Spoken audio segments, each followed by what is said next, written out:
नमस्कार सर्वांचे कथालेखन या चॅनेलमध्ये स्वागत आहे. आज आपण पाहणार आहोत त्या कथेचं नाव आहे पुलावरील ती. ही एक बोधकथा आहे आणि लेखक आहेत मंगेश घाडीगावकर. जर याआधी तुम्ही आपल्या चॅनेलला सबस्क्राईब नसेल केलं तर नक्की सबस्क्राईब करून घ्या. धो धो पाऊस कोसळत होता. जोराचा वारा सुटला होता. पावसांच्या सरींवर सरी येत होत्या. काहीच दिसत नव्हते. या वादळी पावसात उभं राहणं सामान्य माणसालाही शक्य नव्हतं.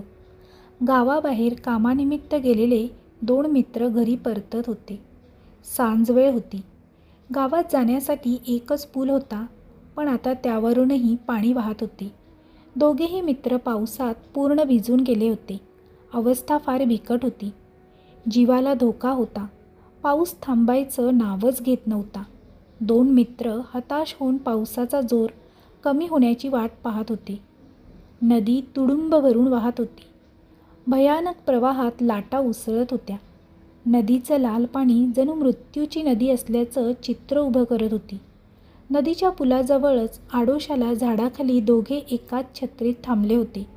पण पावसात झाडाखाली थांबणे सुरक्षित नाही याची जाणीव दोघांनाही होती. विजा चमकत होत्या. मध्येच ढगांचा गडगडाट काळीज थरारून टाकत होता. विजांचा कानठळ्या बसवणारा आवाज मती बधीर करत होता. दोघे मित्र थोडे पावसातच कुडकुडत होते. त्यांची अवस्था पाण्यामुळे अजूनच खराब झाली होती. मन्या, काय बोलतोस? जावं का नदीकडं? नको रे छगन्या, पाऊस बघ. नदीचं पाणी आपल्याला ओढेल. घरला आईबाप वाट बघत्यात. जरा धीराने घे. छगन नदीकडे पाहत होता. नदीचा तो पूल आता अर्धा पाण्याखाली बुडला होता. पाण्याचा प्रवाह जीवघेणा होता. वेग इतका होता की 10 माणसं एका लोंढ्यात नेईल. छगन एकटक त्या पुलाकडे पाहत होता. अचानक छगन ओरडला, मन्या, ती बघ, ती मुलगी पुलावर. ती तिथे कशी आली? ती हातवारे करतेय, आपली मदत मागतेय. काय बोलतोयस तू? डोकं फिरलं का तुझं? पुलावर फक्त पाणी आहे. मुलगी कुठे दिसते तुला? अरे ती समोर, मधोमध. तुला का दिसत नाही? अरे ती बघ, मध्ये अडकली आहे. हाका मारते, हातवारे करते मदतीसाठी. तुलाच कशी दिसते? कोण आहे? तरी कोण? पुलावर पाण्याची पातळी आता वाढते. आपण कोणी असलं तरी जाणं शक्यच नाही, नाहीतर आपणच मरू. मन्या छगनला समजवत होता. ते काही नाही. तुला यायचे नाही तर राहा इथेच. मी तिला वाचवणार म्हणजे वाचवणार. वेडा आहेस का? कोणी नाही तिथे. तुला भास होतोय का? पाऊस बघ, आपला जीव बघ. तुला कळतंय का? नाही मन्या, तू थांब. मी तिला वाचवणार. काही झालं तरी मी तिला वाचवणार आणि मी जाणार. असं बोलत छगन नदीच्या पुलाच्या दिशेने निघाला.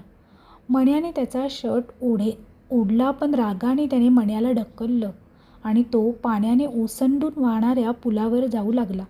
हे पाहून मण्याचे हातपाय कापू लागले. हा साक्षात मृत्यूला आव्हान देत आहे. तो आता वाचेल याची शक्यता फारच कमी आहे. आता याचं मरण मला डोळ्यानं पाहावं लागणार की काय, या विचाराने तो थरथरून कापू लागला, ओरडू लागला. पण तो छगनच्या मागे जाऊ शकला नाही.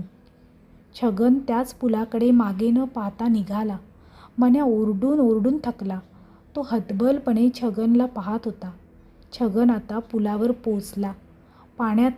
पाण्याचा प्रवाह त्याला खेचत होता. तो पुलाच्या कडांना पकडून स्वतःला सावरत होता, पण त्याला पाण्याच्या वेगापुढे काहीच चालत नव्हतं. तो वाहून जाण्याची भीती होती. ते सर्व दृश्य मन्या लांबून पाहत होता. तो पुलावर विचित्र प्रकारे हालचाल करत होता. जणू त्या पुलावर तो कोणाशी तरी बोलत होता. एवढ्यात जोरात पाण्याचा लोंढा आला. पाण्याची पातळी आता छगनच्या सहन करण्याच्या पलीकडची वाढली होती. नदी आता उग्र रूप धारण करून होती. जणू ती सर्व स्वतःच सामावून घ्यायला अधीर झाली होती. आणि शेवटी तेच झालं ज्याची भीती मण्याला होती. छगनचा तोल गेला आणि तो नदीच्या पात्रात खेचला गेला. पूल आता पाण्याखाली गेला. इथे मन्या जीवाच्या आकांताने ओरडत हे सर्व पाहत रडत होता. त्याला 2दा त्या पात्रात छगनचे डोकं आणि हात मदतीसाठी वर येताना दिसले, बस. मग तो नाहीसा झाला त्या तुडुंब पाण्यात, कायमचा. काय केलंस हे मित्रा? का गेलास पाण्यात? तू का नाही माझं ऐकलंस? आई बाबा वाट बघत असतील ना तुझी. तो रडत त्या भर पावसात जमिनीवर कपाळाला हात लावून बसला. थोड्या वेळाने शेवटी त्याने आपलं डोकं वर केलं आणि रडत रडत पुलाकडे पाहिलं. त्याचे डोळे पांढरे पडले. सताड डोळ्यांनी तो पुलाकडे पाहत होता. कारणच तसं होतं. मन्या, ती बघ ती मुलगी पुलावरती तिथे कशी आली. ती हातवारे करते, आपली मदत मागते.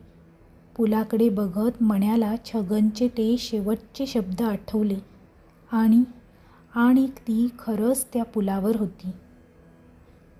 समाप्त.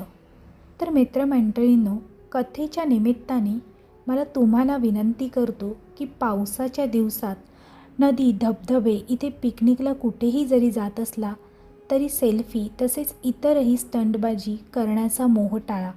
निसर्गाला कोणीही आव्हान देऊ शकत नाही. आपला जीव महत्त्वाचा आहे. तो कुठेही धोक्यात टाकू नका आणि सावधानता बाळगा. या कथेच्या निमित्ताने तुम्हाला नक्कीच लक्षात आलं असेल की कुठेही कोणताही भास होऊ शकतो. त्याचप्रमाणे या पावसाच्या दिवसात ही एक बोधकथा तुम्हाला सांगण्याचा प्रयत्न केलेला आहे. जर कथा आवडली असेल तर जास्तीत जास्त मित्रपरिवारांसोबत शेअर करायला विसरू नका आणि कमेंटद्वारे तुमचा कमेंट नक्की कळवा. कथा आवडली असेल तर व्हिडिओला लाईक करा आणि चॅनेलला सबस्क्राईब करा. तसेच बेल आयकॉनवर क्लिक करून ऑलवर सेट करा, म्हणजे तुम्हाला नवनवीन व्हिडिओचे नोटिफिकेशन लगेचच मिळतील. पुन्हा भेटूया अशीच एक नवीन आणि सुंदर कथा घेऊन. तोपर्यंत सर्वांना धन्यवाद. Bye bye.